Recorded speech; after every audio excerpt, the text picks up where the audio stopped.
Check dear students, I am live. If the audio video everything is good to go, just बता दीजिए मुझे.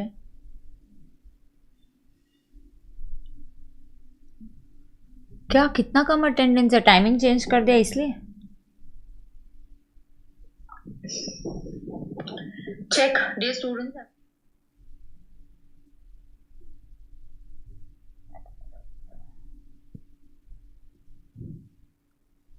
चलो let's get started.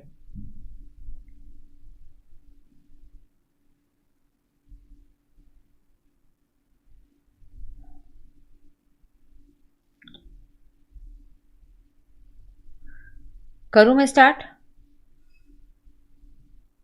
इतना कम attendance, तुम लोग को रीस्टार्ट नहीं चाहिए? काफी कंटेंट है. If you want to study just let me know बेटा. Should you get started? चलो, सो हम करने वाले बहुत ही इंपॉर्टेंट चैप्टर, एंड चैप्टर है आईटीआर. आईटीआर का मैंने आपको पढ़ा के हो चुके. ITR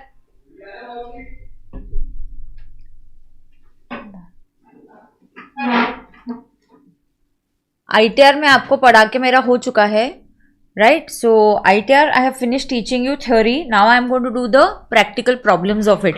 and if this is the attendance, then I don't know. I was going to plan something for next week, but I'm not sure if this is the attendance, and I'm not very sure. Okay, yes, so let's get going now. अब देखते हैं. In the following cases, let's start with the first question. In the following cases relating to PY 24-25, the total income of the assessee. चलो start करते हैं. In the following cases relating to PY 24-25, the total income of the assessee or the total income of any other person in respect of which he or she is assessable under Income Tax Act does not exceed the BEL, you are required to state with reasons whether the assessee is still required to file the return of income for AY 25-26 in each of the following independent cases. Correct? Yes. So let's go ahead. Attendance बहुत ही कम है. मतलब morning इतना ऐसा क्या हो गया कि 12 बजे के टाइमिंग पे अटेंडेंस अलग है और 2:30 बजे के टाइमिंग पे 3 o'clock के टाइमिंग पे अटेंडेंस अलग है. You all sleep or what in the afternoon? Okay चलो. Manish and Sons HUF sold a residential house for which and they arose a capital gains of 12 lakhs which was invested in capital gain 54 EC, so no capital gain was taxable. Yes, so actually उनका answer कैसे आएगा? Capital gains 12 lakhs less return filing is compulsory. Exemption under 54 EC, so that's 12 lakhs and therefore capital gains chargeable to tax is nil and so there's nothing. NTI is 0, तो आपको लगेगा income below BEL है तो return नहीं भरना, but no, ITR filing is mandatory. Why is it mandatory? Because income before considering exemptions, income before considering the exemptions you have to consider. ठीक है ना? तो income before considering the exemptions आपको consider करना पड़ता है. So before considering the exemptions under 54 to 54F वो consider करना पड़ता है. ठीक है? आगे. Mrs. Archana was born in Germany and married in India. Her residential status is ROR. So she is an ROR. So Mrs. Archana is an ROR. She owns a car in Germany which she uses for her personal purposes during her visit to her parents' place. So she has kept a car there in Germany. Yes. So क्या बोला जाता है अपने को?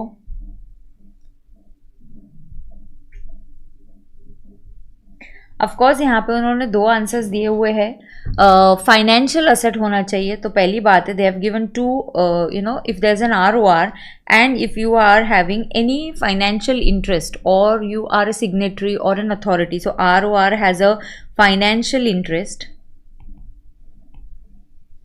Okay, और आप लिख के लो he has a financial interest है, or you are having any asset, you are owner of any asset outside India.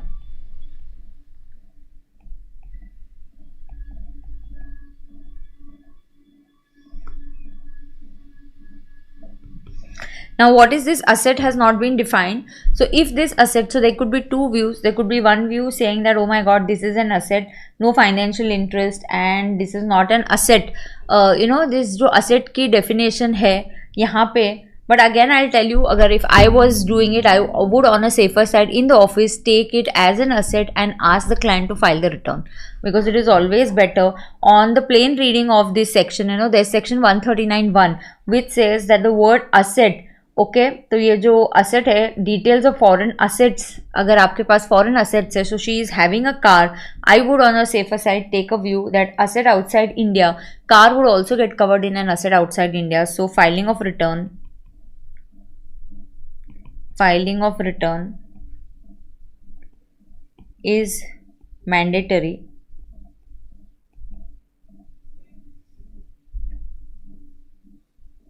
as she owns an asset outside India. दो व्यूज हो सकते हैं, कैसे मैं बताती हूँ. outside India, this is an exam question. IC had also given both the views correct. Okay, yes, so very very good afternoon. अभी ध्यान दीजिए, आप सारे बच्चे ध्यान देंगे, ठीक है. चलो सीधा बैठेंगे, sit straight, spine cord straight, and फटाफट let us do this ITR से आपको 4 मार्क्स मिल जाएंगे, TDS TCS से 6 मार्क्स मिल जाएंगे, रेसिडेंशियल स्टेटस से 6 मार्क्स मिलेंगे, सेट ऑफ से 4 से 5 मार्क्स मिल जाएंगे. So see to it that your 15 to 20 marks are taken care of. 15 marks are taken care of by these 5 chapters. Now, asset could also mean actually not same asset like a capital asset. So जैसे कि personal movable effects नहीं होंगे, ऐसा भी एक opinion ले सकते हैं. But so ICAR ने दोनों views को correct दिया है. So एक कार है, so we can say she owns an asset that is car outside India.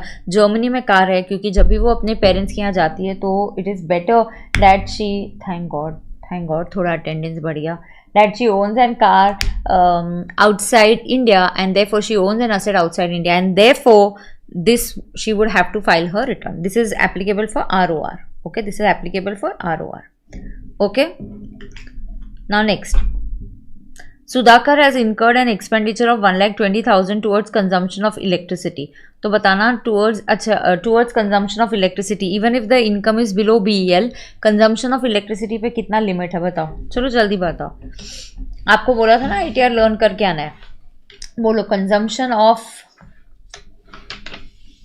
electricity पे कितना लिमिट है. Is it exceeding 1 lakh? Yes. So if it exceeds 1 lakh, ITR filing is, yes, लिखो, as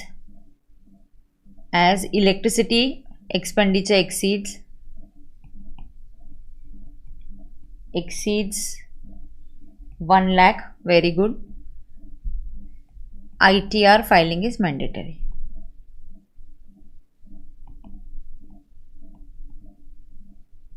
file आपके पास already share कर दी गई है, मेरे Telegram channel पर भी फाइल है.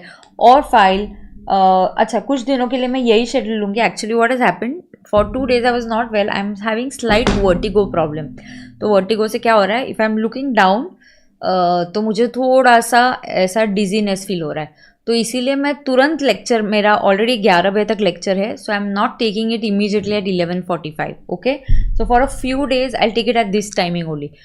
If I feel better, then I'll shift back to the original timing of 12 o'clock. But what is happening is back to back 2 lectures, then मुझे बहुत तकलीफ हो रही है. That is why कल का lecture मुझे cancel करना पड़ा. So I visited a doctor, then I'm taking tablets. So 5 days का course है. So once my dizziness feels less, then maybe I'll shift back to original timing, or then I'll stick to then this timing, because continuous 2 lectures से मुझे थोड़ी सी dizziness हो रही है.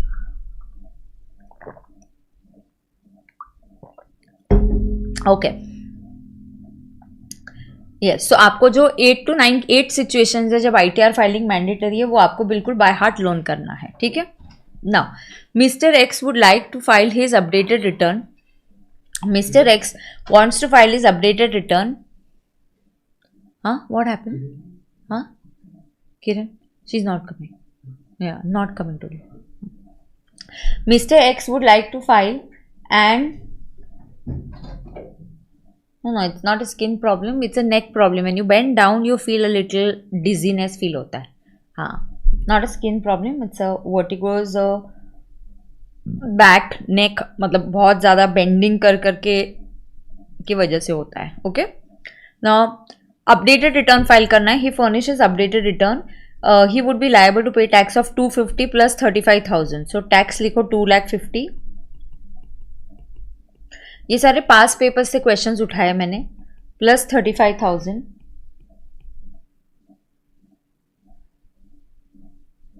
सो total is coming to 2,85,000. Now ये कौन से year का रिटर्न है? AY के आगे कितना टाइम मिलता है? 2 years. AY के आगे 2 years मतलब 31 मार्च 28 तक फाइल करना है. ओके.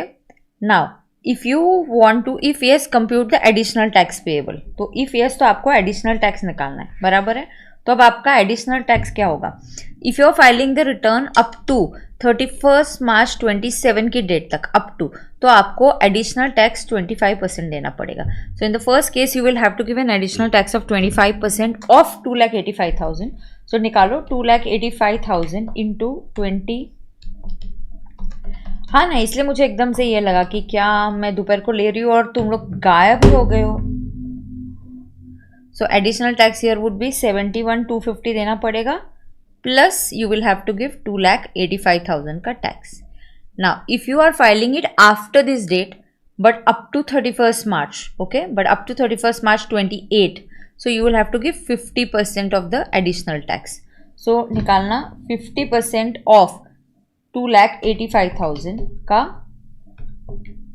50%, so that's 142,500 plus 2,85,000. अगर आपको फाइल करना है तो यहाँ के लिए आंसर आएगा 71,250 बेटा, यहाँ के लिए आंसर आएगा 142,500. Okay. And as on 31st May 28, my god वो तो क्रॉस हो गया, you can't file updated return. तो यहाँ पे cannot file.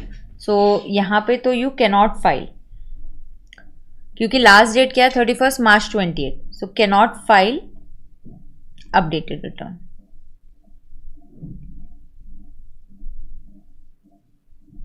Yeah, because updated return can be filed within 24 years from the end of the AY. Correct है? Correct है कि नहीं? आगे जाएंगे. अगले क्वेश्चन जाओ आगे. Mr. Rahul, an Indian citizen residing in Mumbai, files his return of income every year on time. He has Aadhaar number as well. He has not intimated his Aadhaar. So, do you know that he has not intimated his Aadhaar? Do you know there is section 139AA which talks about linking of PAN with Aadhaar? It talks about linking of PAN with Aadhaar. तो आपको PAN और Aadhaar को क्या करना है बेटा? Linking करना है. So, Mr. Rahul, an Indian citizen residing in Mumbai, files his return of income every year on time. He has a Aadhaar number as well. He has not intimated the Aadhaar to the prescribed authority till August 24. He has approached you on 1st April 24 and asked you the consequences of not doing so and the effective date of these consequences. What would be your answer if Rahul wants to intimate his Aadhaar number to the prescribed authority? So first you must mention. देखो ये थोड़ा ना बेटा यहाँ पे आपको writing practice भी चाहिए, तो पहले आपको मेंशन करना पड़ेगा कि section 139AA. If you don't remember the section number it's okay. So as per a prescribe section there has to be linking of PAN and Aadhaar. तो बेटा linking of PAN and Aadhaar ये आपको कब तक करना है? Linking of on or before it has to be done. एक minute, हाँ स्पेलिंग मिस्टेक.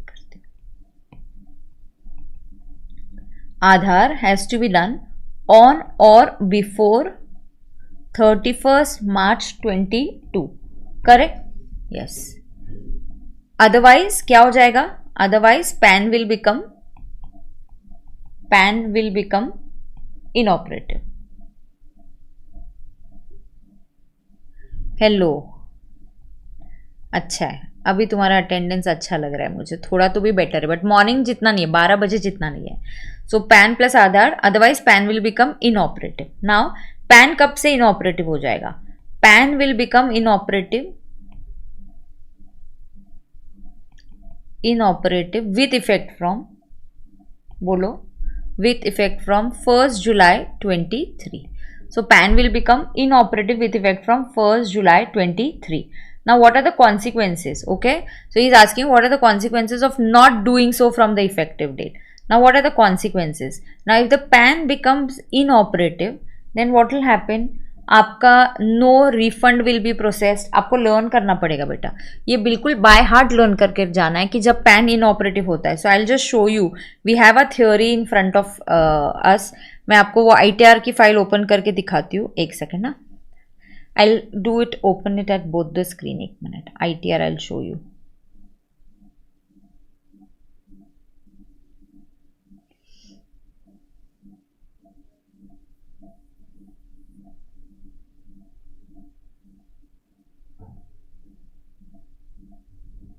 ये देखते हैं ITR के जो नोट्स है, जो जो आपको बोला है बाय हार्ट आपको लर्न करना है, तो बिल्कुल आपको बाय हार्ट लर्न करना है। So no returns will be processed, आपका रिफंड प्रोसेस नहीं किया जाएगा, डिफेक्टिव रिटर्न का प्रोसेसिंग नहीं होगा, TDS will have to be deducted at a higher rate. तो बेटा ये सब मैंने आपको ऑलरेडी सिखा दिया है, right. See what are going to be the consequences, तो ये सब मैंने आपको सिखा दिया है। ये बिल्कुल आपको बाय हार्ट लर्न करना है। किसी अगर हाउएवर ये डिसकंटिन्यूड हो रहा है, now please understand here, if you fail to link PAN with Aadhaar, PAN will become inoperative from this date. आपको पेनल्टी लगेगी, तो पेनल्टी भी लगने वाली है। एंड पैन अगर इनऑपरेटिव हो जाता है तो ये आपको लर्न करना है कि ये बिल्कुल you have to learn by heart. इसके ऊपर 2-3 बार थ्योरी क्वेश्चंस है, डायरेक्टली और indirectly. Learn it by heart that pending returns can not be process, refund can not be issued, PAN becomes inoperative, defective returns का processing नहीं होगा और higher rate of pan लग जाएगा। तो बिल्कुल ये आपको बाय हार्ट लर्न करना है, इसमें कोई भी आपको ऑप्शन नहीं है। सो कॉन्सिक्वेंसेज, रिफंड नहीं, रिटर्न्स का प्रोसेसिंग नहीं होगा, डिफेक्टिव रिटर्न्स का कुछ नहीं होगा, आपको पैन, आपका TDS will be deducted at higher rate वगैरह वगैरह। So now this person wants to intimate, can you do it? Yes. So he has to pay penalty under 234H। तो पहले penalty till 30th June 22 was 500. He will have to pay a penalty of 1000 rupees, and then he can intimate his PAN, and once he intimate his PAN, within 30 days his PAN will become operative again. Is that clear? Is that clear to everybody? बराबर है। तो by heart आपको ये learn करना है, ठीक है।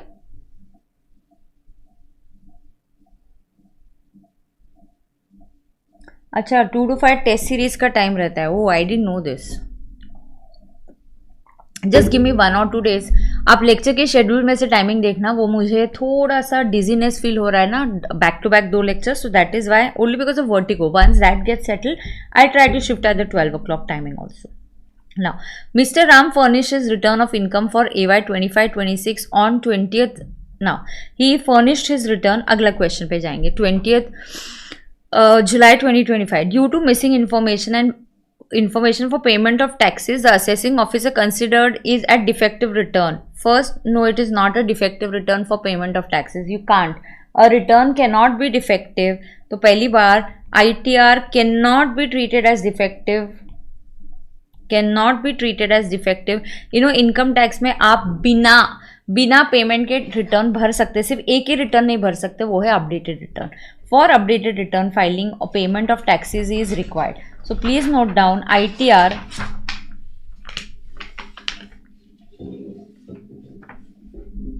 ITR cannot be treated as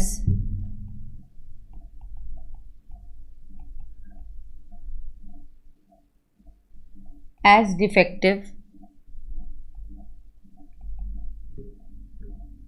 due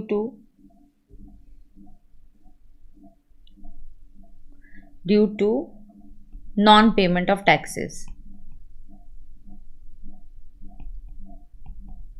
फिर उसके बाद however if taxes are paid, the details must be mentioned। तो आपने डिटेल्स नहीं मेंशन किए। आपने क्या किया बेटा? आपने डिटेल्स नहीं मेंशन किए। सो मिसिंग इन्फॉर्मेशन है। आपने पेमेंट कर दिया होगा लेकिन आपने डिटेल्स मेंशन नहीं किए। So however if taxes are paid, the details should be mentioned. और अगर मेंशन नहीं है, if not then defective.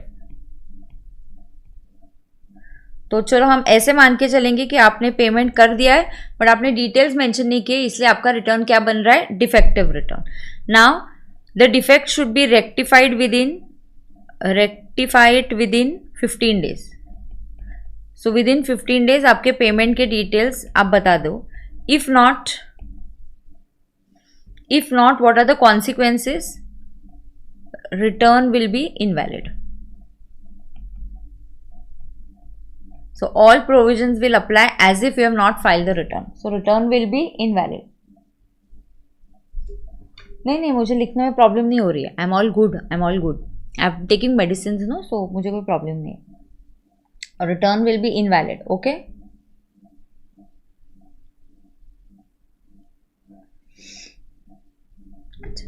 Specify the remedies if not rectified within the time allowed. So AO can extend the time of 15 days. AO can extend the time.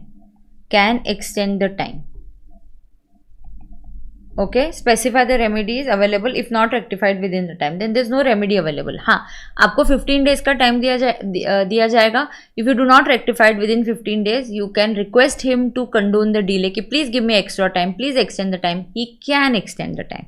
So can he extend the time? Answer is yes, he can extend the time. So बिल्कुल वो time extend कर सकता है, ठीक है. But if you don't do it even within that extended time, then it is the return will be invalid.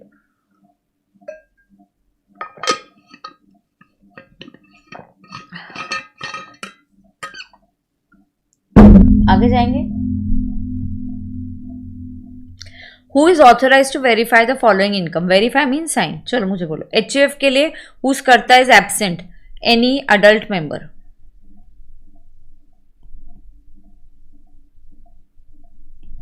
Company where the company is being wound out under liquidation. So लिखो liquidator. Local authority के लिए कौन करेगा? Principal officer. Guys, you want these 4 marks? बिल्कुल learn this chapter by heart. मैंने आपको सिखा तो दिया है, अभी बैठ के आपको लर्न करना है. लॉजिकली समझ गए, अभी लर्न करो. कितने पॉइंट्स है? 4 पॉइंट्स है, तो see to it that you are able to record. Yes, या पावर ऑफ अटर्नी हम दे सकते हैं if he is absent from India, but preferably yes you can write power of attorney also, but a better answer still will be an any adult member of HUF. Okay. Individual who is mentally incapacitated, so guardian or any person competent to act on his behalf.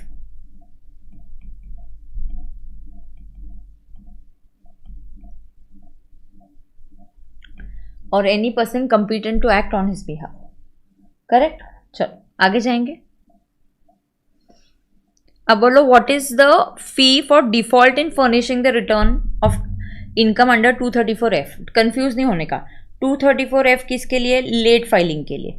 हाँ, late filing के लिए है. And 234H किसके लिए है? It is for non linking of late filing of returns के लिए ऊपर है. And non linking of PAN and Aadhaar. PAN and Aadhaar का लिंकिंग का सेक्शन बताओ. 139AA.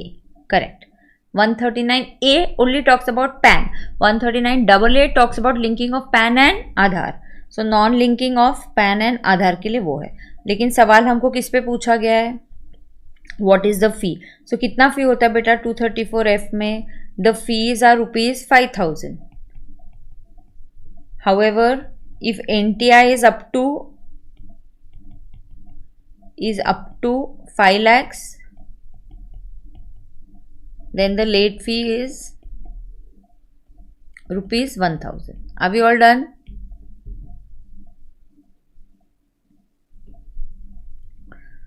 Are we all done? Correct. अब लिखो टू होम द, ये देखो कितनी बार ये क्वेश्चन आया है. MTP में 4 मार्क्स के लिए April 21, PY प्रीवियस ईयर में 2 मार्क्स के लिए May 19, MT में वापस 4 मार्क्स August 24, अगस्त महीने का जो MTP आता है माने सितंबर एग्जाम्स के पहले. So you have to do this again and again. ये बिल्कुल आपको लर्न करना है. ITR का चैप्टर ये लर्न करके ही अभी आपको जाना है. करेक्ट है? यस. देखो, to whom are the provisions of section 139AA relating to quoting of Aadhaar number do not apply. कहाँ पे आधार का लिंकिंग करना नहीं है? जिसके पास आधार ही नहीं है. तो ये कहाँ एप्लीकेबल नहीं है? This is not applicable in following cases. याद आ रहा है कि आपको कहाँ आधार नहीं होता? कुछ स्टेट्स में 80 ईयर्स के अबाव, अगर आप इंडिया के non resident, you are NR, you are not a citizen of India. Okay, so not applicable in following cases.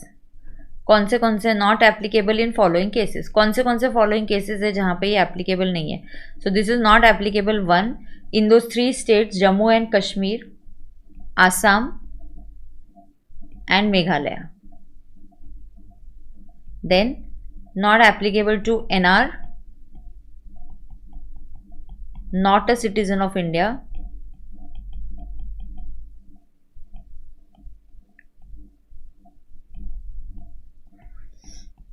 and 80 years or above. Done? So you will get your 4 marks. Perfect. आगे जाएंगे।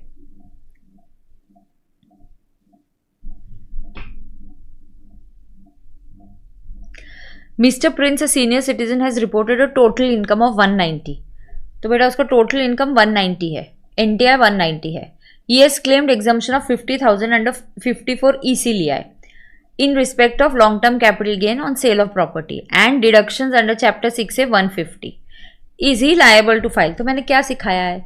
You have to consider income before 10AA, before chapter 6A and before all 54 exemptions, or even better if you just see, or even better if I just show you this ITR वाला, 1 second, हाँ, तो even better अगर मैं आपको ये ITR वाला file दिखाती हूँ, ओके, सो यहाँ पे इवन बेटर अगर मैं आपको ITR वाला फाइल दिखाती हूँ, यहाँ देखते हैं, तो मैंने आपको सिखाया है ये कैसे कैलकुलेट करते हैं। So see how I have shown you to calculate, मैंने दिखाया NTI एड बैक चैप्टर 6 है, add back 10AA, add back exemption under 54, correct. तो मैं क्या करने वाली हूँ यहाँ पे, मैं लेने वाली हूँ NTI। How much is my NTI? My NTI is 1,90,000। कितना एग्जाम्पशन क्लेम किया है? 54 EC, please add that back. How much is that? 50,000। Then you have to add back what? You have to add back chapter 6 है बेटा। How much is that? 1,50,000। तो this would come to 3,90,000। Now 390, he is a senior citizen, but he has to file. Now you know your answer would, nowadays you have to be very smart. Now if he is, of course, he is a senior citizen, so this income is, it exceeds BEL. Therefore ITR filing is mandatory. Now let me tell you, आपको ये भी याद रखना पड़ेगा कि अगर ये मान के चलो नॉन सीनियर होता, या आपको पता है ना हर एक का BL अलग होता है। नॉन सीनियर के लिए BL 2,50,000 है, सीनियर के लिए 3 लाख है, वेरी सीनियर के लिए 5 लाख है। तो वेरी सीनियर बोलते तो नई फाइलिंग आता, फिर आपको देखना पड़ेगा बैक ऑप्ट किया है क्या। सो इफ ये यहाँ पे दे दिया कि बैक ऑप्ट किया तो बैक का BL लेना पड़ेगा। सो आपको हर बार BL क्या है वो सोच के डिसाइड करना पड़ेगा। मैम कुछ भी नहीं दिया तो आप दोनों तरफ बोलो। एनीवेज बैक का भी BL 3 लाख है, so even if you opt for back ITR filing is mandatory. He doesn't opt for back, still ITR filing is mandatory because it is exceeding his BL। Correct आया क्या? आया कि नहीं आया? चलो बोलो जल्दी, आगे जाएंगे। एग्जामिन, ये क्लास में हुआ है, मंजू में है। Examine with reasons whether the following statements are true or false with regard to provisions of income tax act. AO has a power inter alia to allot PAN. So yes, AO, yes, this is the answer for your first one. Likho, AO has powers. Yeah, you know this. Yes, come on. AO, yes, AO has powers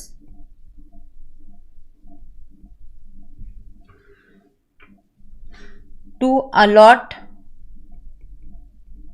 PAN to any person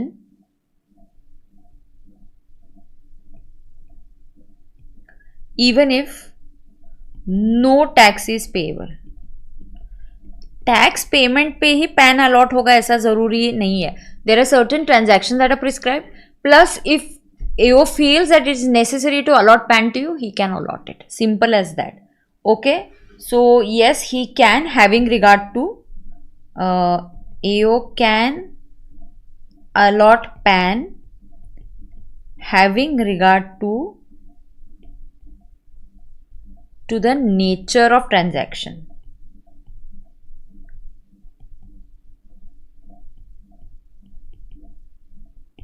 या it is बेटा ITR 4 marks का है। TDS TCS करो, और भी कहाँ पे TDS TCS आता है तो वो करो, ITR करो। सेट ऑफ के क्वेश्चंस मंजूषा में बहुत अच्छे हैं, मंजूषा नहीं है तो आप सेट ऑफ के क्वेश्चंस मॉड्यूल के कर लो और आप रेसिडेंशियल स्टेटस कर लो। ओके, रेसिडेंशियल स्टेटस के जनरली जो कॉमनली पूछे जाते हैं वो 2 या 3 सवाल कुछ होंगे मेरे नॉकआउट राउंड में, वो भी मैं आपको शेयर करूँगी। 4 तो करके जाओ, 15 मार्क्स गारंटीड है। देन पहले 15 मार्क्स का कंपलसरी क्वेश्चन है पीजीबीपी, वो प्रथम सीरीज है ही हमारा। अब मुझे बोलना नेक्स्ट वीक से मुझे क्या करना है। नेक्स्ट वीक से मैं क्या, MTP2 आया है तो उसका एक करेंगे क्या, तो आपका प्रैक्टिस हो जाएगा। MTP2 करेंगे क्या, MCQ लूँ?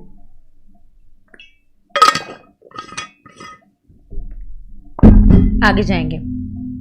Second, when karta of HUF is absent then who can verify. Karta is absent, then any adult member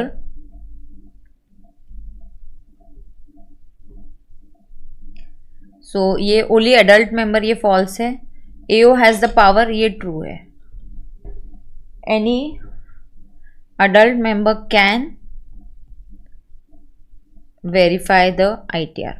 Now when I say any adult member, I mean adult means it could be male or female. बरोबर है का?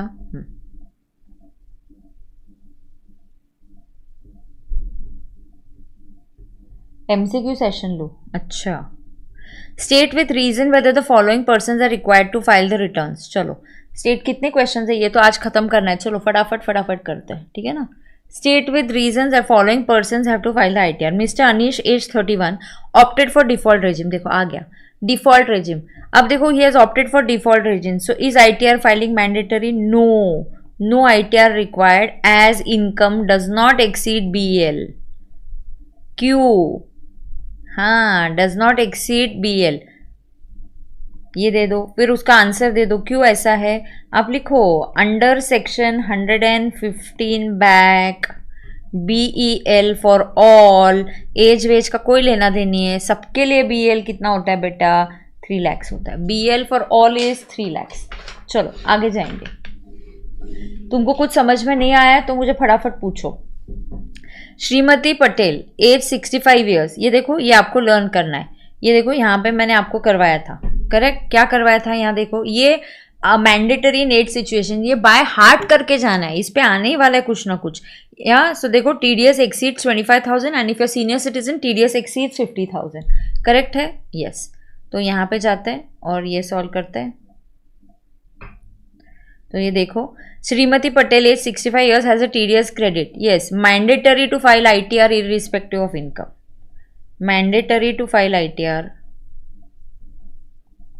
अच्छा, पहले अगर आप थोड़ा systematic करना चाहते हो, पहले आप प्रोविजन ऑफ लॉ लिख सकते हो कि क्या you know for a senior citizen if TDS credit exceeds, if TDS credit exceeds 50,000 then ITR filing is mandatory। तो पहले एक प्रोविजन लिख लो आप, okay, then ITR filing is mandatory, correct है क्या, yes. In this case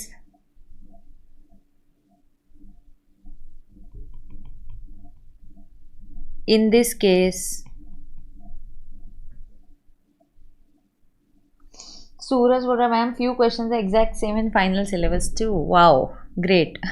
in this case क्या होता है, the TDS credit exceeds, credit is 55,000, therefore ITR filing is mandatory, is 55,000, therefore तू भी रिविजन कर ले फिर सूरज। TDS credit 55,000, therefore ITR filing is mandatory, बराबर है क्या।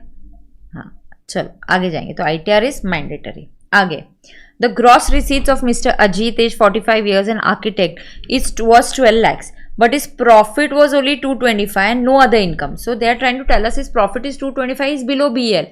Boss, we are not just required with that. Look here, look at this. ये कितनी बार बोला, ये लर्न करना है। देखो अगर आपका ITR फाइलिंग, ये देखो अगर आपका प्रोफेशन का ग्रॉस रिसीट्स एक्सीड्स 10 lakhs तो आपको ITR फाइलिंग मैंडेटरी। अगर आपके बिजनेस का turnover is more than 60 lakhs then ITR filing is mandatory, बराबर है कि नहीं, यस। चलो, सो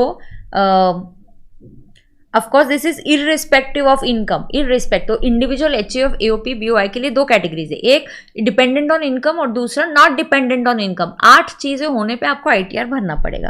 तो यहाँ पे आईटीआर फाइलिंग मैंडेटरी। तूने कल ही पीओएस का रिवीजन देखा? सीरियसली?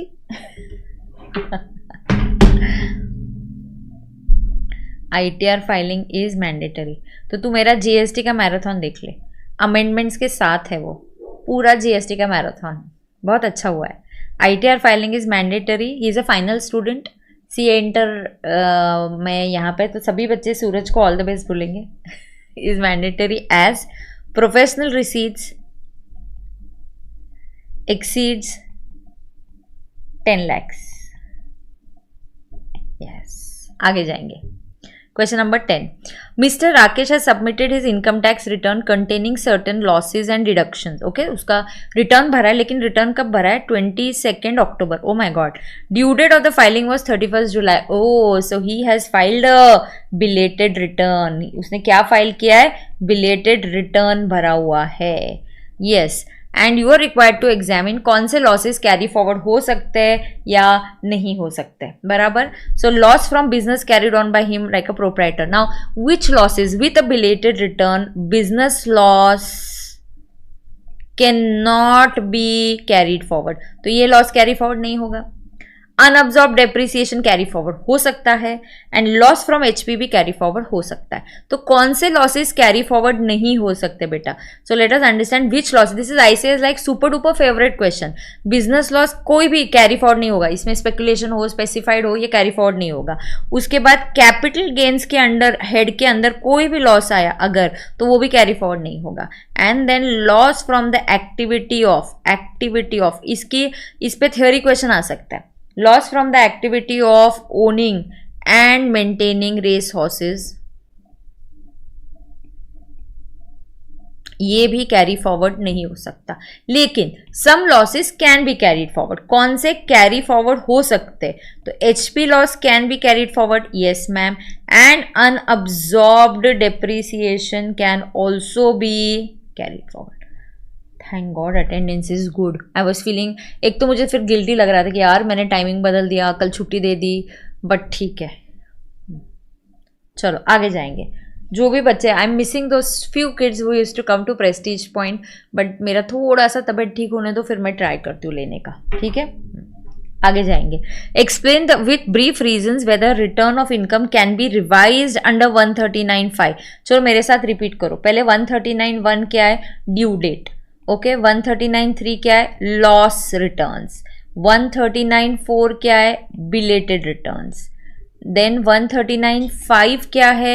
Revised returns. रिवाइज्ड कौन से रिटर्न्स रिवाइज हो सकते? सब हो सकते हैं। देन 139(8) क्या है? Updated returns. And defective returns किधर है? 139(9). 139(9) क्या है बेटा? Defective returns. तो उसके बाद 139(A) आता है। 139(A) क्या है? पैन। कहाँ quoting of PAN is required. And 139(AA) क्या है? PAN plus Aadhaar, linking of PAN plus Aadhaar. क्या बात है। चलो अब कौन से रिटर्न रिवाइज हो सकते हैं? बिलेटेड रिटर्न रिवाइज हो सकता है, यस, कैन बी रिवाइज्ड।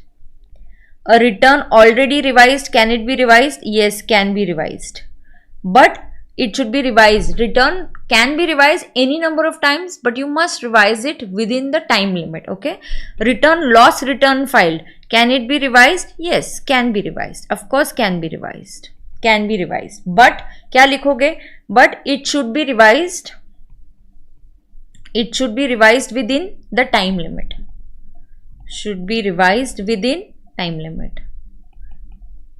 अब what is the time limit तुमको पता है क्या बेटा? बोलो बेटा जी क्या टाइम लिमिट है? बेटा टाइम होता है 31 दिसंबर, तुम्हारे लिए 31 दिसंबर 25।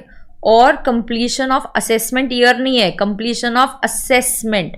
कंप्लीशन ऑफ असेसमेंट मतलब scrutiny, checking by the AO whichever is earlier. कौन से रिटर्न रिवाइज नहीं हो सकते? अपडेटेड रिटर्न नहीं हो सकता, और उसके बाद return filed under notice given by the AO. AO ने नोटिस दिया इसलिए आपने रिटर्न भरा, वो रिटर्न रिवाइज नहीं हो सकता। डन। आगे इंडिपेंडेंट सिचुएशन, चलो फटाफट रिटर्न फाइल करना है कि नहीं. आपका total income is not exceeding BEL. चलो turnover of Ashish business is 65. चलो 1 2 3 फटाफट बोलो. Turnover of Ashish business is 65. Yes mandatory. Why? As turnover exceeds 60 lakhs. बोला ना टर्नओवर 60 lakhs के ऊपर है तो फाइलिंग इज कंपल्सरी. अरे हो कि नहीं. आगे Subhash has incurred total expenditure of 1 lakh. 1 lakh पे करना है क्या? नहीं. 1 lakh सॉरी 90,000 ना, तो नहीं करना है. अगर 1 लाख के ऊपर है तो ही करना है. Not mandatory. कब मैंडेटरी है?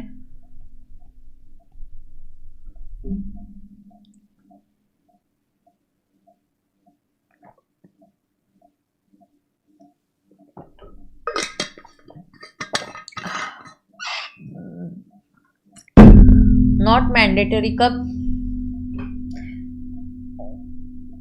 As expenditure on electricity is less then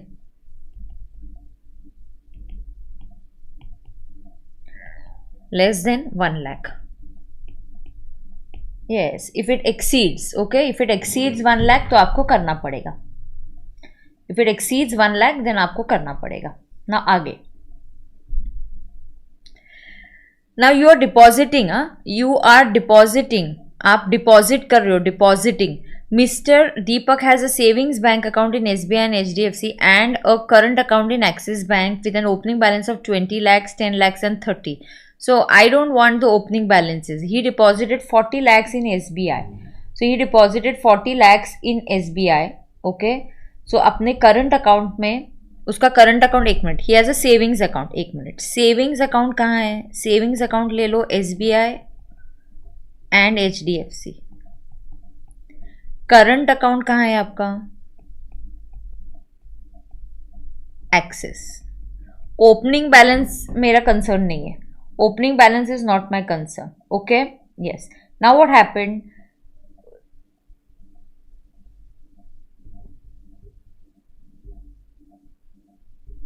Okay, now what is the provision in this?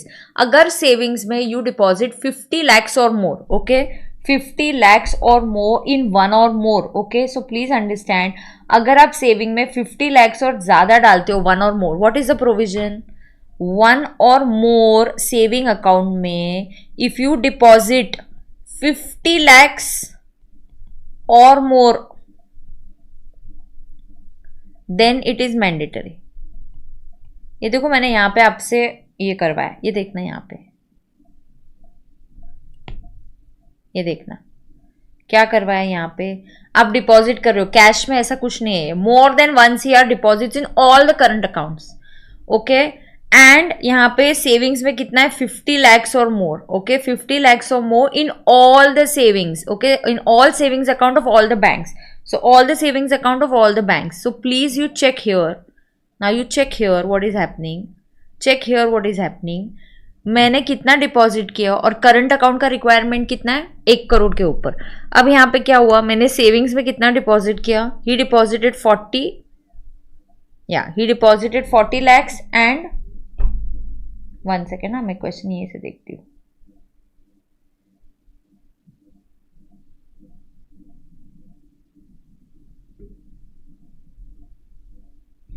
Axis में कितना डिपॉजिट किया? 75 lakhs.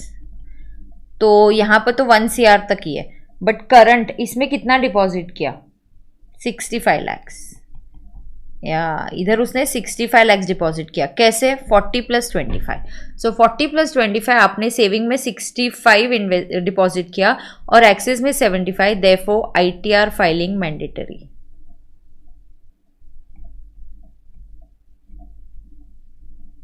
वाई? मैं अच्छे से लिख के दूं क्या आपको? एक मिनट, स्पेस कम पड़ गई थोड़ी. एक्चुअली स्पेस थोड़ी और ज़्यादा रखनी चाहिए थी. स्पेस लिखने के लिए थोड़ी सी कम पड़ गई. ओके. तो देखते हैं. उसने डिपॉजिट किया, deposited in savings 65. How? 40 + 25 is equal to 65L and deposited in current. बेटा करंट में कितना है? 75 lakhs. as the deposits in savings exceeds is 50 or more, then ITR filing is mandatory. Okay, as deposits in savings account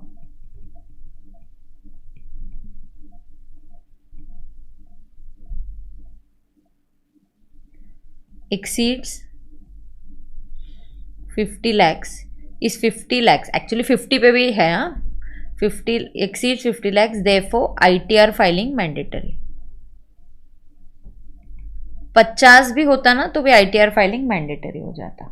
correct. Mister X as 50 years has withdrawn a cash of 1,20,000 from his savings account. तो कितनी cash withdrawal पे आपको ITR भरना पड़ता है क्या, बताओ मुझे. यस, कितनी कैश विड्रॉल पे आपको ITR भरना पड़ता है क्या. नाउ कैश विड्रॉल पे नहीं है मैम, बट क्या हुआ, he has withdrawn cash of 120 from his savings account in HDFC. He is regularly filing ITR. Now please understand, उसका TDS कट होने वाला है. उसका TDS कट कितना होगा, it will be 2% on 20 lakhs. Do you remember excess of 1 CR? Cooperative होता तो ये लिमिट 3 CR हो जाती. तो 2% of 20,000 is how much बोलो. 2% of 20,000 is 40,000. Now he is 50 years. As TDS credit is more than 25,000, then ITR filing is mandatory.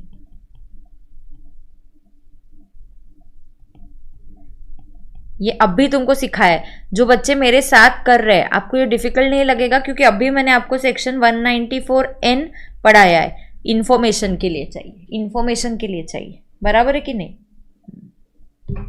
चलो आगे जाएंगे. कितने क्वेश्चंस हैं, हो जाएगा हो जाएगा. हाँ एक मिनट, और यहाँ पे लिखते हैं कि savings deposits greater than or equal to 50 lakhs, ITR is mandatory. And current के लिए क्या है, करंट के डिपॉजिट्स, कैश डिपॉजिट्स नहीं, only deposits is greater than 1 CR. हाँ एक बार लिख के दे देती हूँ, ठीक है. There are 33 questions. कूल, ठीक है, करेंगे, कंप्लीट करेंगे ना सारे. हो रहा है ना अच्छे से ITR. हाँ. Vegetable Limited filed its return of income AY 24-25, okay, on 15 December 24. On 2nd January, he realized that he forgotten to claim a genuine business expenditure. He wants to revise it, okay. Now understand, मैंने 31st March 24 का ITR file किया है. Okay, yes, ITR file. एक second, मैंने ये ITR कब file किया, filed on 15th December 24. अब मुझे गलती हो गई है, ये मुझे कब रियलाइज हुआ, there is a mistake, but this mistake is realized on 2nd Jan 25. Now revise करने की डेट खत्म हो गई है, वो 31st December ही है. कोई भी रिटर्न रिवाइज करने की डेट 31st December है, exactly. Now he realize he forgotten to claim a genuine business expenditure to 15 lakhs. He wants to file a revise return. भाई नहीं कर सकता, no, cannot file revise return as the last date is 31st December 24. अच्छा, ये belated return है, उसके लिए नहीं. Belated return also can be revise, but उसको ये रियलाइज कब हुआ, ये प्रॉब्लम है. दैट उसको बेटा जी ये रियलाइज हुआ कौन सी डेट को, उसको ये रियलाइज हुआ है 2nd Jan को. तो कौन सी डेट को रियलाइज हुआ, 2nd Jan को रियलाइज हुआ तो कैसा चलेगा, 2nd Jan को रियलाइज हुआ तो कैसा चलेगा, नहीं चलेगा.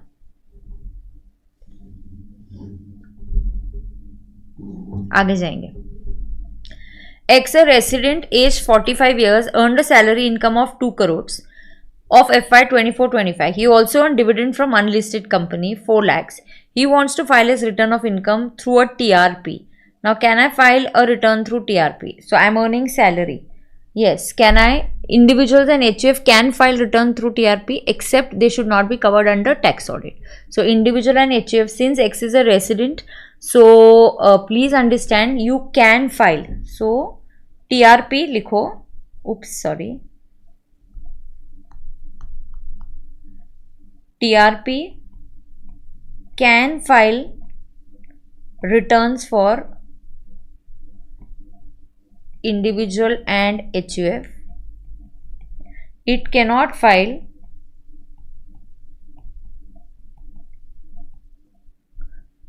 the returns for individual HUF covered under tax audit. But इसको टैक्स ऑडिट नहीं है, ये तो सैलरीड पर्सन है. तो in this case what is happening, X a resident, so X can file through TRP. Why? Because he is having only salary income and dividend income. कोई business नहीं है, कोई टैक्स ऑडिट नहीं है. So X can file because he is a individual plus no tax audit. उसको कोई tax audit वगैरह नहीं है, वो तो एक सैलरीड पर्सन है. करेक्ट. आगे जाएंगे.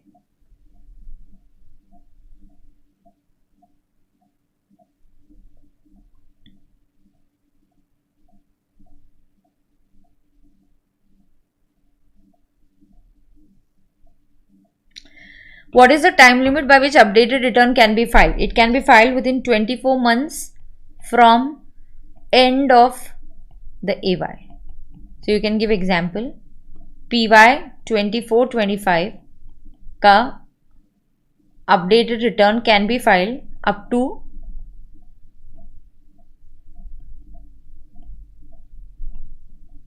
up to 31st March 28. So it's 24 months माने 2 years from AY means 3 years from PY. Correct? अरे हो के ना है, अरे हो के ना है. अब अगला क्वेश्चन. हो अच्छा. Also we missed out one. Enumerate the circumstances in which updated return cannot be furnished. Okay, so I want to know कहाँ पे updated return cannot be furnished. So you cannot file an updated return if it is resulting in a loss return. You cannot file an updated return when an updated return has already been filed. You cannot file an updated return. So please यहाँ से मैं वो file open करती हूँ, आपको दिखाती हूँ. So you cannot file an updated return. देखना यहाँ पे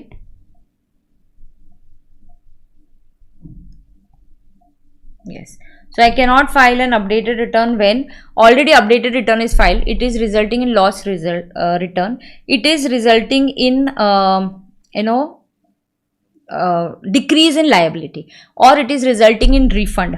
तो ऐसे केसेस में आप अपडेटेड रिटर्न फाइल नहीं कर सकते. रिफंड, लॉस आ रहा है, तो ऐसे केस में हम क्या नहीं कर सकते बेटा, हम लोग अपडेटेड रिटर्न फाइल नहीं कर सकते. Is that clear to everybody? Or already an update, see who can not file.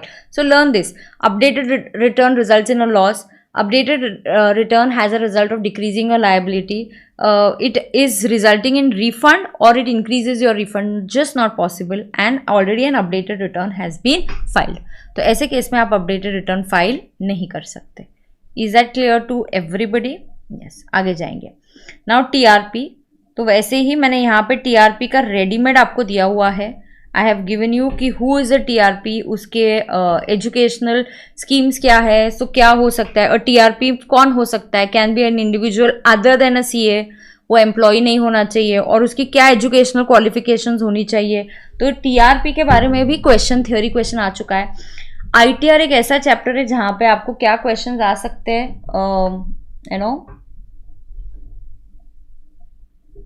Theory question आ सकते हैं. तो यहाँ पे हम लिखते हैं in the context of tax return explain the following. Who are the eligible persons? So any person being an individual and who is an eligible person? Any person being a individual basically can file. Individual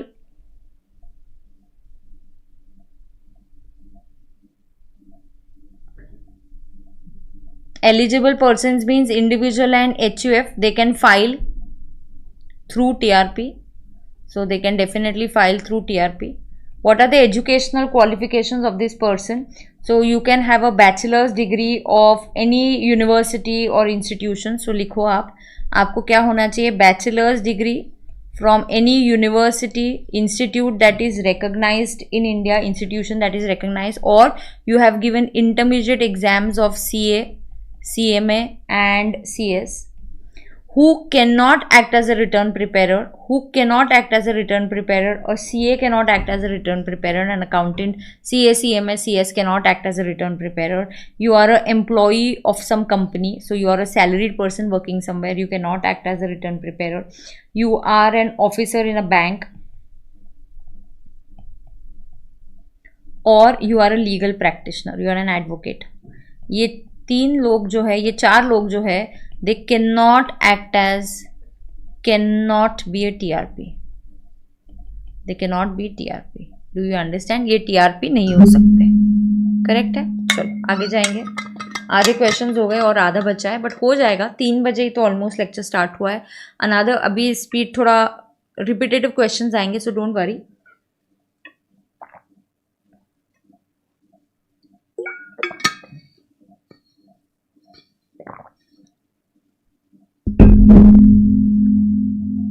Yes, very good.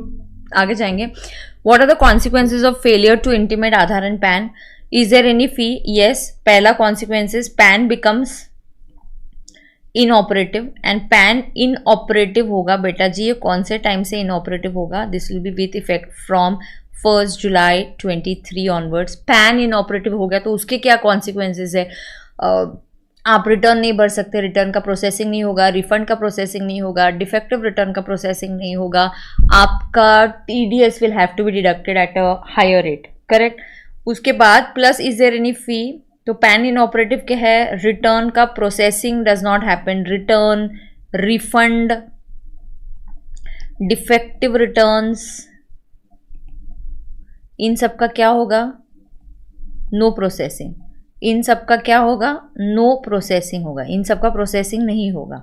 And let fee है क्या? Yes, 234H which is 500 up to 30th June 22 and after that 1000 and after that it is 1000. Oh my god, that's 234H. आगे जाएंगे. Mister X, are you all getting it? चलो. Mr. A is employed with B Private Limited residing in Chennai. He filed his return of income by 30th July. तो उसने return भर दिया 30th July. He has no other income other than salary. He however failed to link his Aadhaar. So tell him what is the last date. Well, the last date is 31st March 22. But can he do the linking after that? Of course he can. What is the consequences? We can't do it again. If he is going to link it on this date, we know the consequences. We already know the consequences. Same. Are there any exceptions? भाई we already know the exceptions. Okay, this is same question, already done. ये भी same है, already done. So 3 लोगों को नहीं, 4 लोगों को नहीं आता, 80 years and above, non-resident, not a citizen of India, and 3 states, Assam, Meghalaya and Jammu and Kashmir. Correct? Briefly mention the provisions with regarding to quoting of PAN and 139A. Same. So you know कि आपको quote करने का time limit 31st March 22 है. आप बोल सकते हो कि if you are already having an Aadhaar, like in your case. So ये important देखो, if this is the last date, ये एक point है. फिर आप दूसरा point ये बोल सकते हो कि already Aadhaar is there. Already Aadhaar is there. Then आपने क्या करना चाहिए? While applying for PAN, आपका जब स्टूडेंट्स का जब पैन का एप्लीकेशन होगा, Aadhaar has to be quoted. Aadhaar should be mentioned. And suppose already Aadhaar नहीं है, already PAN was there. So like in my case, okay, third case, but already PAN is there, PAN is already there. Then ITR forms and at income tax you have to link PAN with Aadhaar. तो मेरे पास जैसे PAN already था, मैंने आधार बाद में लिया, तो मुझे लिंकिंग करना पड़ा.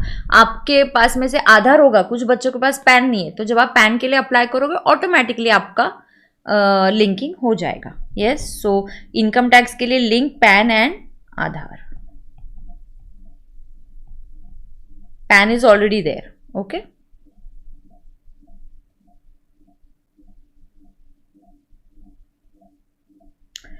इस क्वेश्चन का आंसर दे दिया इधर ही. चलो आगे जाएंगे. ओके है ना? Are you okay with the lecture? Come on guys, everybody. Mister Sitaraman is engage in the business of trading of cement, having a turnover of 10 CR. तो उनका टर्नओवर कितना है? 10 CR है. As a tax consultant, advise him what are the particulars to be furnished. तो क्या क्या ITR के साथ भरना पड़ता है. जनरली ये पूछा नहीं जाता है, बट पूछा गया कभी, तो इसलिए मैंने मे बी उस ईयर का पूछा गया, तो इसलिए मैंने आंसर यहाँ पे ऐड कर दिया that you may not have the answer. So here it is. So Sitaraman का टर्नओवर एक्सीड्स 10 CR, मतलब 1 CR के ऊपर है. सो उसको टैक्स ऑडिट है. तो जब भी आपको टैक्स ऑडिट होता है, आपको रिटर्न के साथ टैक्स ऑडिट का रिपोर्ट फर्निश करना पड़ता है, बैलेंस शीट फर्निश करनी पड़ती है, which has to be signed by the auditor as well as Sitaraman. Okay. So accordingly he is required to furnish the audit report because he is covered under tax audit. Okay. Tax audit है तो आपको audit report देना पड़ेगा, आपको आपके balance sheet भी देना पड़ता है. You also have to give your balance sheet and P&L. ये जो फाइनेंशियल्स है वो भी देने पड़ते हैं, which are signed by auditor as well as Sitaraman. Then you have to give the location as well as आपका प्रिंसिपल प्लेस ऑफ बिजनेस कहाँ है और सारी ब्रांचेस कहाँ है. So balance sheet and P&L they have to be verified by tax payer. By the tax payer माने assessee बोलेंगे, tax payer नहीं बोलती हूँ, असेसी शब्द बोलेंगे. Verified by assessee and auditor. Auditor क्यों? क्योंकि टैक्स ऑडिट है इसके लिए.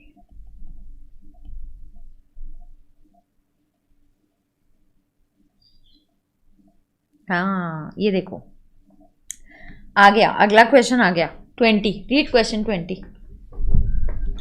Come on, you have to read question 20.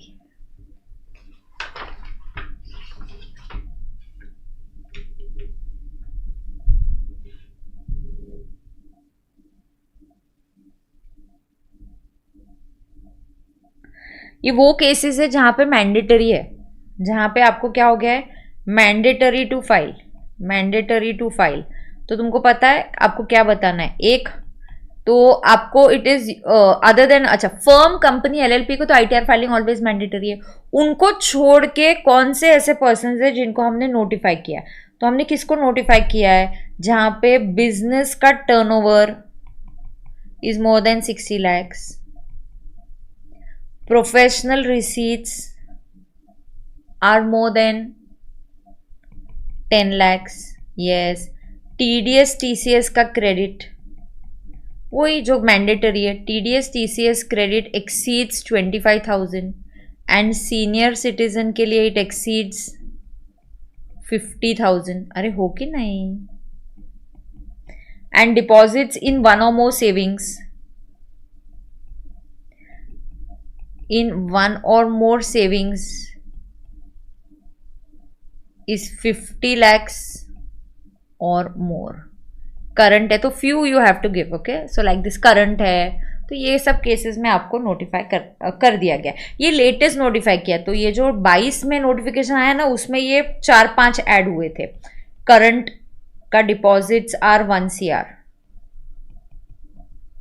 हाँ, ये 5 इस नोटिफिकेशन में आए थे और 3 पहले ऑलरेडी थे. वो ऑलरेडी थे. ओके. कि electricity consumption 1 lakh, foreign travel 2 lakh, तो ये ऑलरेडी था. ठीक है. ये लेटेस्ट में आया. हाँ, तो ये उसी साल में एक्चुअली नोटिफिकेशन में ये 5 आए थे, तो उसके पहले 2-3 ऑलरेडी थे बेटा.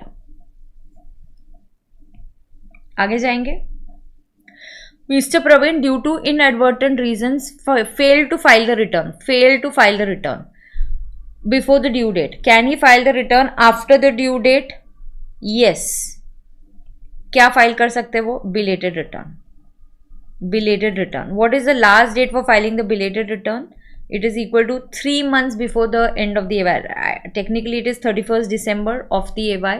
So आपका 31st December और so technically मैं date ही अगर दे दूँ तो it is 31st December 25 और completion of assessment whichever is earlier.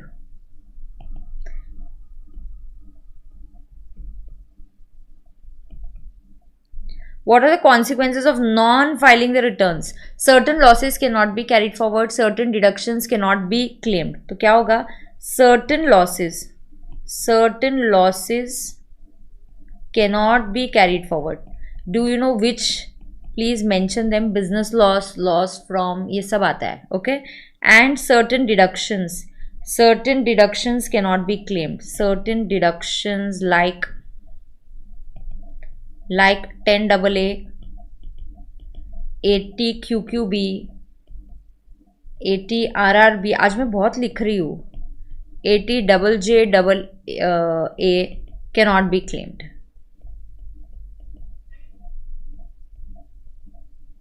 Theory है. कितना लिखने को लगा रहे आज मेरे को रे तुम.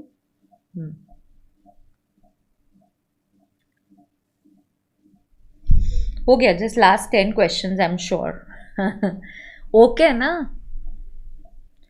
बट अब देखो, अब क्वेश्चन जब भी थ्योरी है ना, उसको क्वेश्चन आंसर फॉर्म में करना होता है. Learn it in question answer form. Now ये करने के बाद, आज क्वेश्चन आंसर करने के बाद फिर से आप ITR करो और लेक्चर के नीचे कमेंट करके बोलना कि डन है मैम एंड सॉरी अटेंडेंस कम था, बाद में कर लेना है. पहले तो मैं बहुत गुस्सा हो गई थी. इनिशियल स्टार्ट किया तो बाप रे कितना कम अटेंडेंस था. ये भी बहुत अच्छा नहीं, बट ठीक है. अच्छा okay. Enumerate the cases where return of loss has to be filed. यार we know this. And which losses it's okay can be carried forward or cannot be carried forward. Yes, already covered. Already done. Which losses can be carried forward and which losses cannot be carried forward. अभी किया. चलो अब करते हैं question 23 पढ़ते. आप पढ़ोगे question 23. Come on, you will guys will read question 23 आप पढ़ोगे.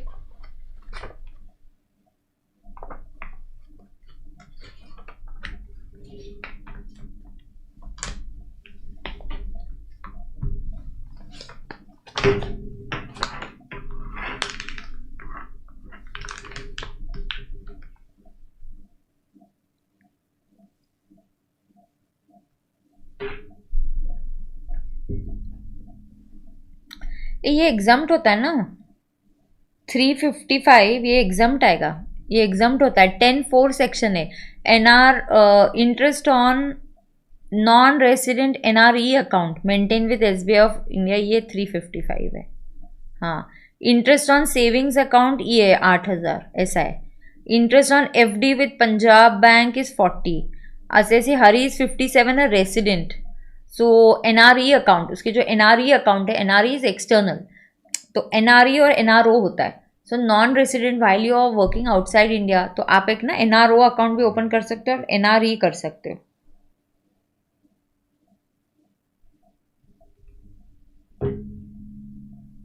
बेटा MCQ टॉपिक चैप्टर वाइज लीजिए. कहाँ चैप्टर वाइज आता है? वही तो गलती है ना राहुल. तू बोल, you will prepare chapter wise. क्या MCQ चैप्टर वाइज आता है क्या? मैं पास्ट एग्जाम के MCQ क्वेश्चंस आएंगे तो कैसे होते हैं वो? केस सिनेरियो क्यों है वो? बिकॉज वो कंबाइंड आता है. अब आपको पहले प्रिपेयर करना है. अभी आप रिवाइज कर लो सब. अभी वो गया टाइम के आपको चैप्टर वाइज, हाँ चैप्टर वाइज एक बार रिवाइज कर लेना है. अभी सेकेंड रिविजन जो है वो सब कंबाइंड ही करना पड़ेगा ना. तुम प्रोविजंस रिवाइज करो और चैप्टर वाइज सॉल्व नहीं कर पाएंगे MCQ. कैसे कर पाएंगे? Now he seeks your advice on liability to file the return. Now what is his income basically? Let's see what is his income. What will be your answer if he has incurred 4 lakhs? खत्म, इधर ही आ गया. He has incurred 4 lakh travel expenses on his newly married son and daughter in laws honeymoon in Canada. तो हो गया. ITR filing is mandatory. ITR mandatory. Income तो मुझे लग ही नहीं रहा है उसका BL से कम ही है. His income interest on NRE account. कौन सा अकाउंट? NRE account. ये क्या होता है? एग्जम्प्ट होता है.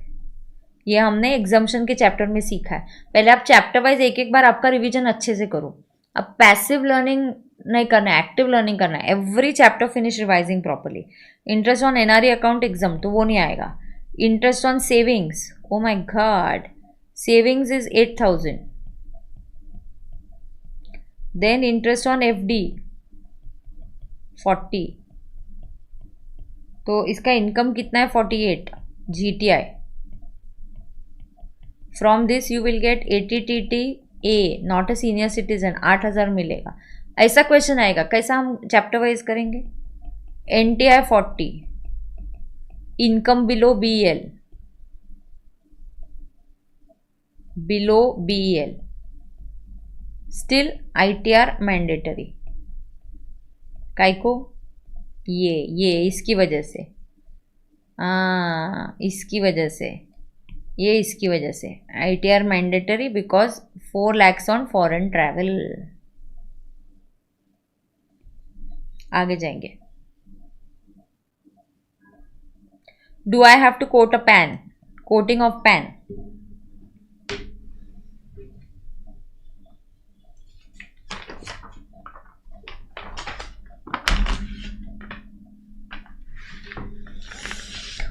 Opening of a current account. Opening of a current account, yes, mandatory. Pan code करना पड़ेगा क्या? Yes. Sale of shares कितना है? 150. Yes. As amount exceeds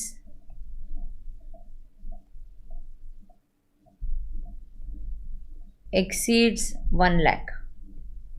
Answer for first. Answer for second. Third, purchase of two-wheeler. No. No pan. No pan required. Why? It is required for four-wheeler, not for a two-wheeler. ये learn करना है आपको.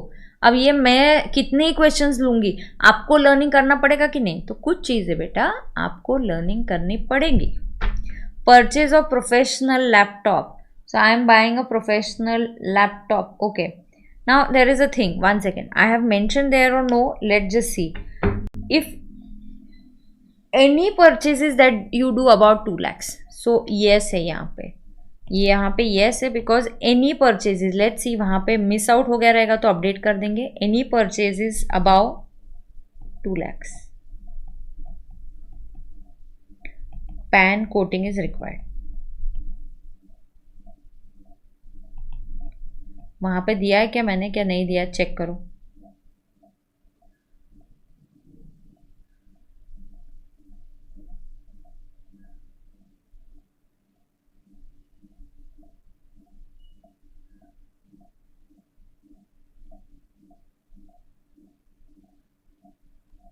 ये देखो, purchase and sale of securities 1 lakh के ऊपर.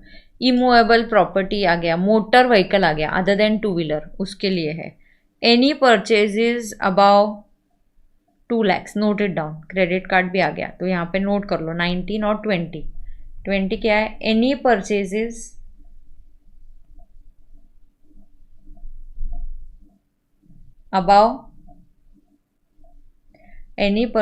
About 2 lakhs. किसकी class कब होगी? SM की. SM रीस्टार्ट स्वप्निल सर ले रहे हैं ना.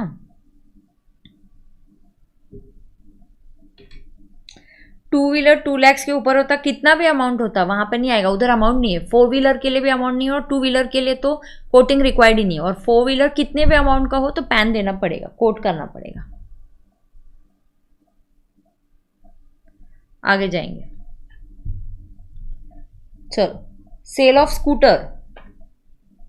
1 मिनट, नहीं कौन सा है? हाँ, sale of scooter. First, no PAN. No PAN for 2-wheeler. दूसरा, payment of life insurance premium to insurance company. Yes करना पड़ेगा. As the amount, yes, as premium exceeds 50,000. You are telling that way, वो 2 lakhs का. हाँ. Any purchase about 2 lakhs, yes, then that can come. Yes, Mayur. Yes, as premium exceeds 50,000.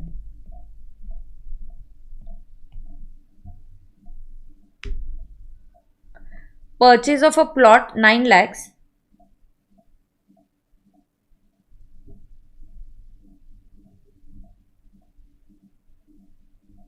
हाँ, purchase of a plot of 9 lakhs and stamp duty is 10 lakhs. So if any one thing exceeds 10 lakh, yes, PAN required, क्यों? बोलो क्यों? PAN required as SDV exceeds 10 lakhs। हाँ, कोई भी एक चीज़ 10 lakhs के ऊपर चली गई तो आपको पैन रिक्वायर्ड है।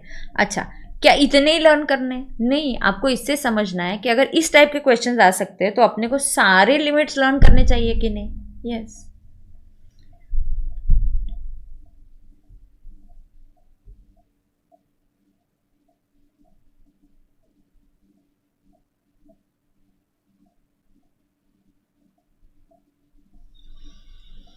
Next, quoting of PAN. Insurance premium paid 40,000. No, as it is within 50,000. Second, payment to RBI. RBI bonds के लिए लिमिट कितना है? यहाँ चेक करो। RBI bonds के लिए लिमिट कितना है पैन कोटिंग के लिए? 50,000 है क्या? RBI के लिए लिमिट बोलो कितना है? क्रेडिट कार्ड मिस हो गया क्या मेरा? ओ सॉरी, एक minute.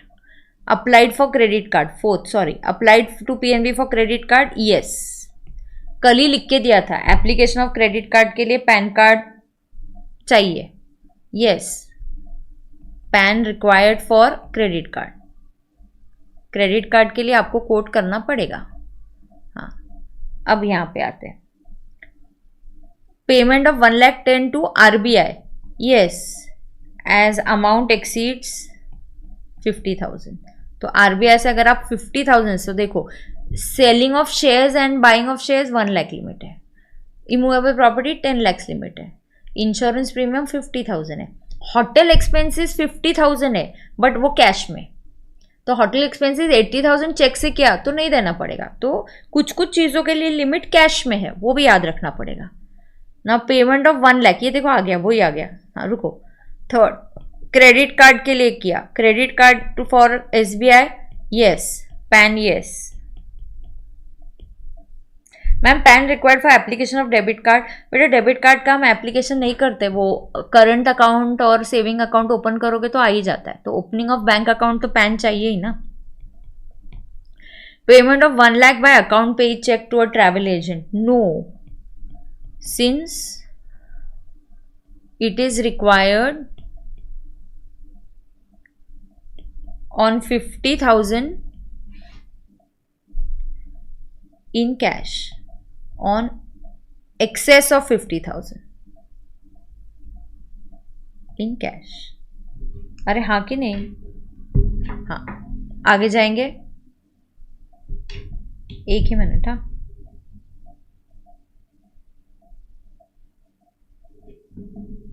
27,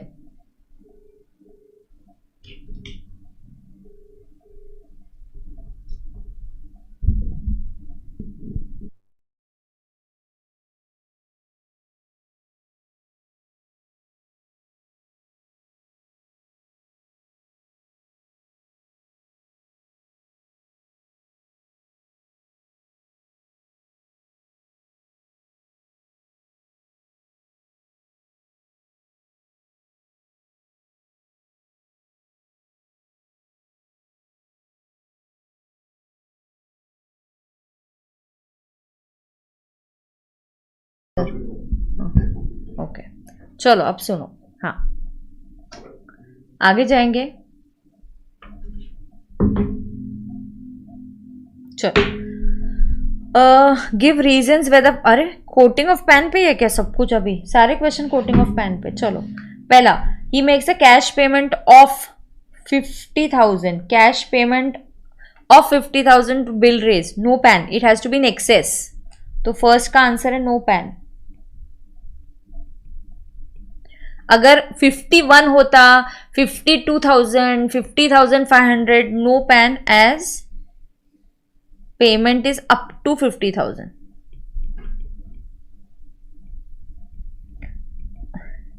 second, Kavita enters into contract for purchase of debentures. Debentures की वैल्यू कितनी है? पैन रिक्वायर्ड, बोलो क्या लिमिट है? यस, एज वैल्यू एक्सीड्स, बोलो कितना दिया है डिबेंचर्स के लिए? तुम आंसर देने वाले हो कि नहीं देने वाले हो?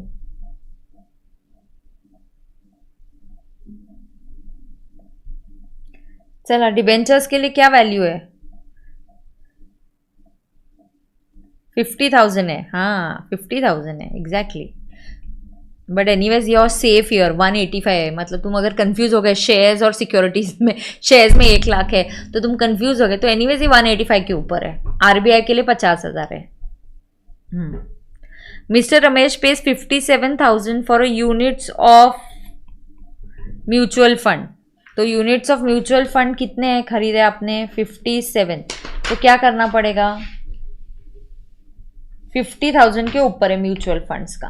तो म्यूचुअल फंड्स अगर अलग से हमने नोट नहीं किया तो तुम लिखो mutual, yes PAN, yes as mutual fund exceeds 50K, yes 50K। Miss Neha made a payment of immovable property 950 and 975, no PAN, दोनों less than 10 lakhs, as it is less then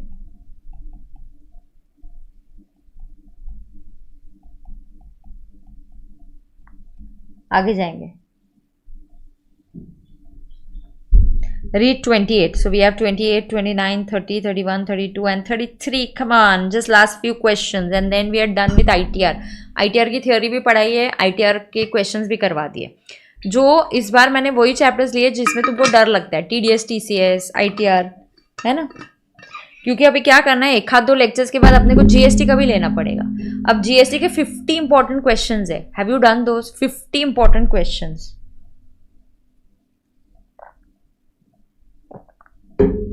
फिर GST के लिए RTP करेंगे, MTP करेंगे, automatically questions cover up हो ही जाएंगे उसी में।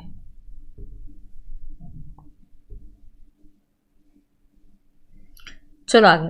Mister Shahid, an individual who is a resident who is an ROR has earned salary income of 8,25,000. He is eligible to claim deductions under 80C, 80D, 80G amounting to 275. On 30th July 25, he approaches you to assistance in filing of the return. As a consultant, you are required to advise him. Okay, तो he approaches to you on 30th July. Thank God 30th July को तो आ गया। Salaried बंदे का भी NTI, उसको ITR भरना ही पड़ेगा। आप ऐसे नहीं बोल सकते ma'am his GTI, he has earned a salary. Now please understand, he has earned a salary of how much? 8 lakh. बोलो कितना है? 8,25,000 और डिडक्शंस कितने आएंगे? 6 एक है 275।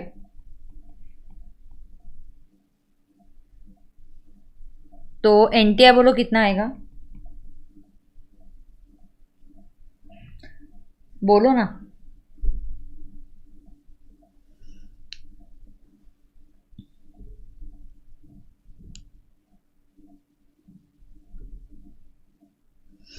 उसकी ड्यू डेट 31 है, उसकी ड्यू डेट 31 जुलाई 2025 है।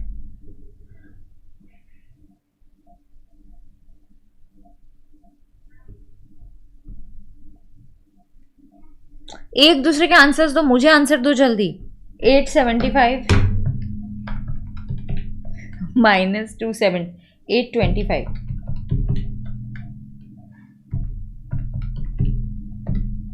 5,50,000।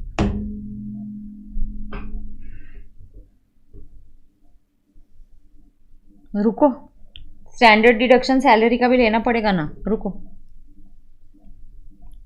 फिर salary, he earned a salary, so salary income नहीं दिया है।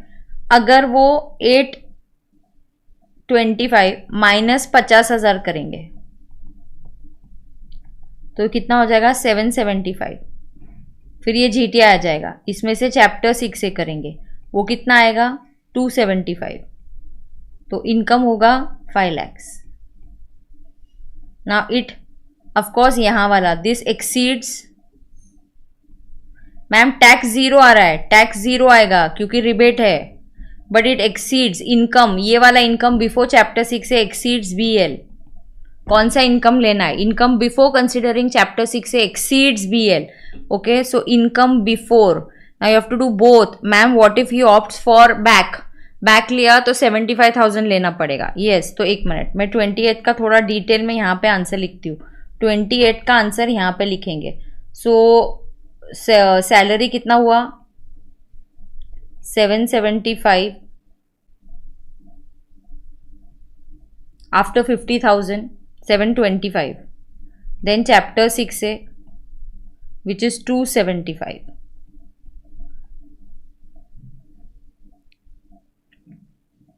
Yeah, 775. Oh, 825. 775. Okay. 775. How did I get 775? So how did I get 775? I got 775 minus 50,000. So that comes to 725.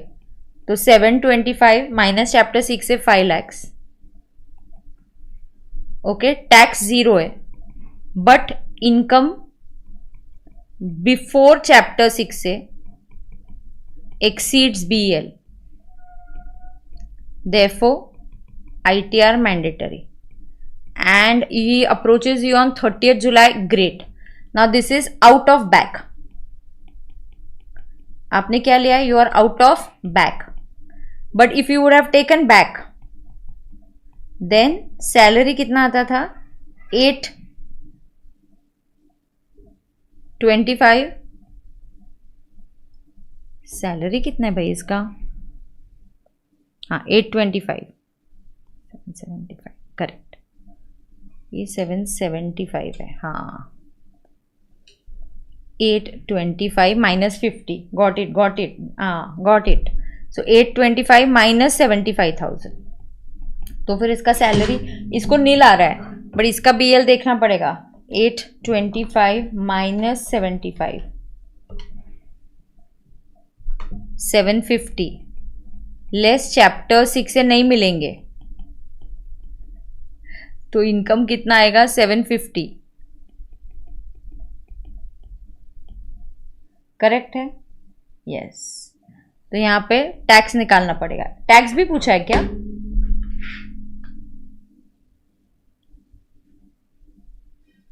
The due date of filing is, हाँ, आपको tax भी पूछा है.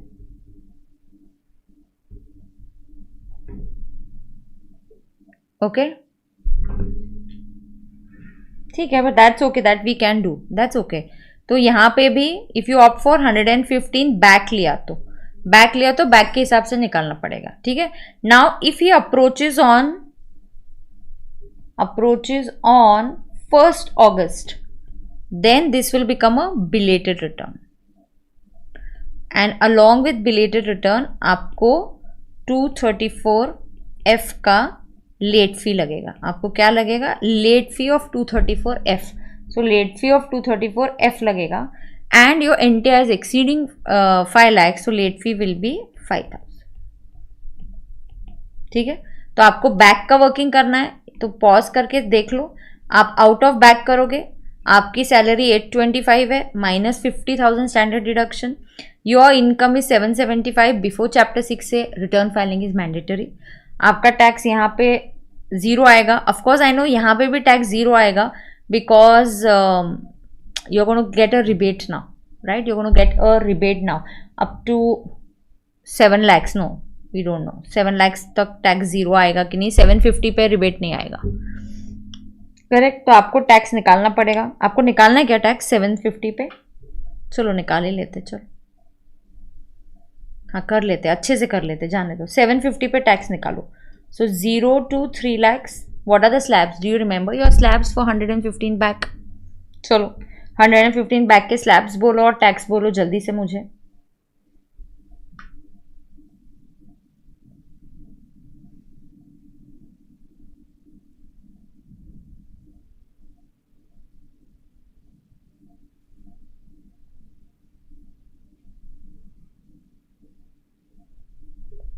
मैंने corrections तो कर दिए, फटाफट से आप बता दो अभी. I am waiting for your tax calculations है नाउ. टैक्स कैलकुलेशन, बैक के रेट्स बताओ. 0 to 3 lakhs कितना है? 0%. वाओ. आगे 3 lakhs to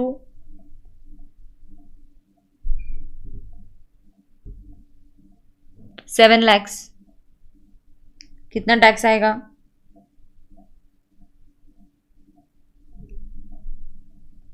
5%. तो 4 लाख पे 5% निकालो.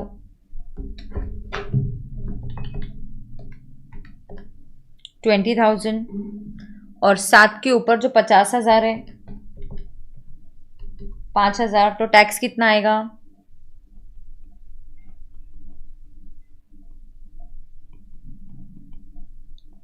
25,000 टैक्स आएगा. Are you getting it?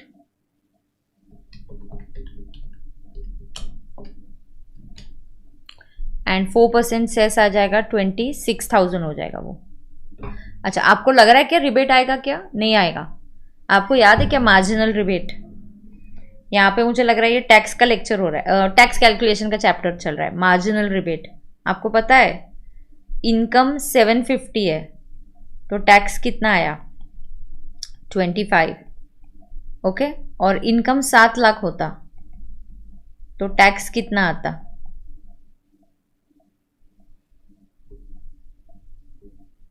20,000. और रिबेट कितना मिलता?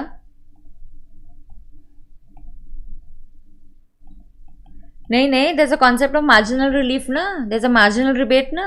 सो टैक्स इज 0. तो हम देखते हैं इंक्रीज इन इनकम. इनकम कितने से बढ़ा? 50,000 से. यहां नहीं मिलेगा. अगर 7-13 होता, 7-20 होता, 21 होता तो मार्जिनल रिबेट आता.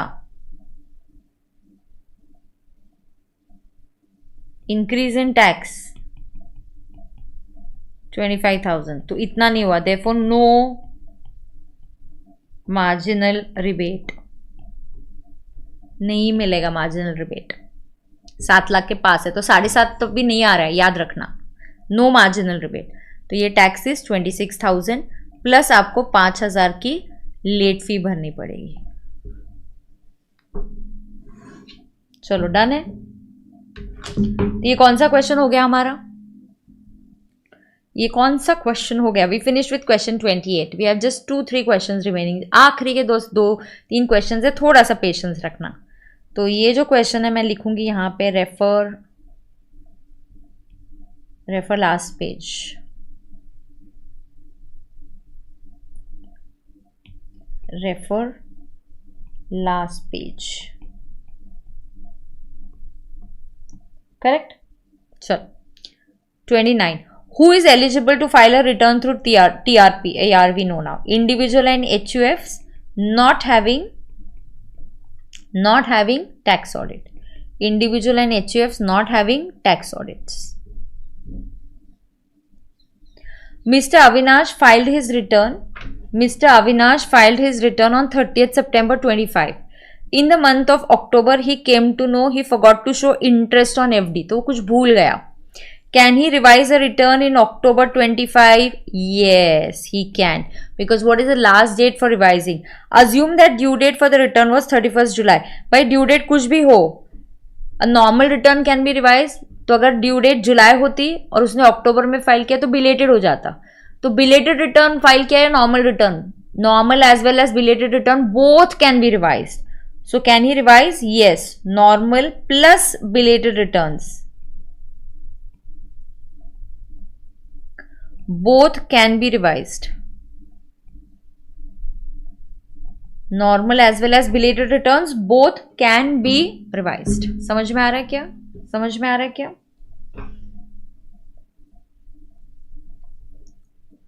And last date क्या है? 31st December 2025. Yeah. Now, who is authorized to verify the return of income in the following cases? For local authority, principal officer. Local authority के लिए principal officer. for a firm having no managing partner, any partner, not being a minor, not being a minor. Minor के खुद के वांदे, वो कहाँ किसी का रिटर्न फाइल करेगा, साइन करेगा? Foreign company.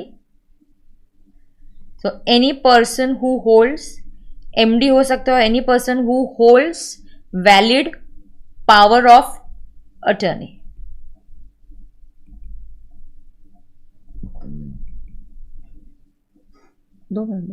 हाँ. HUF, वेयर के बाद क्वेश्चन मिसिंग है. कर्ता, HUF के लिए कौन फाइल करेगा? कर्ता. एंड इफ कर्ता is not there then any adult member. We know this. 32 and 33 last questions. Come on.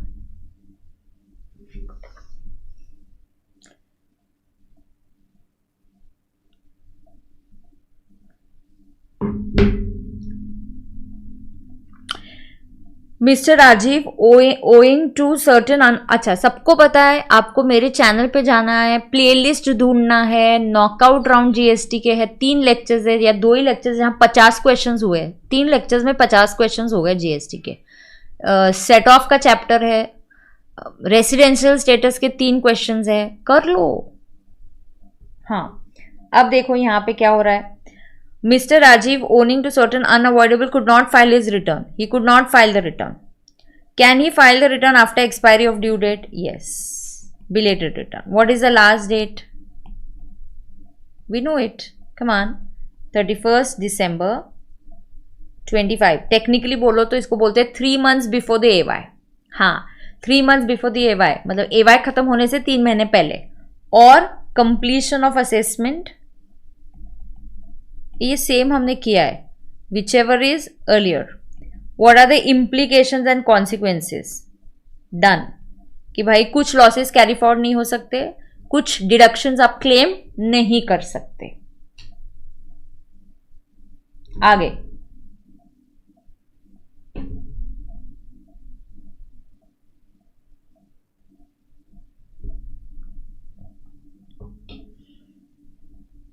Mr. Mridul has undertaken certain transactions. Oh my God, we come to again the favorite question, PAN.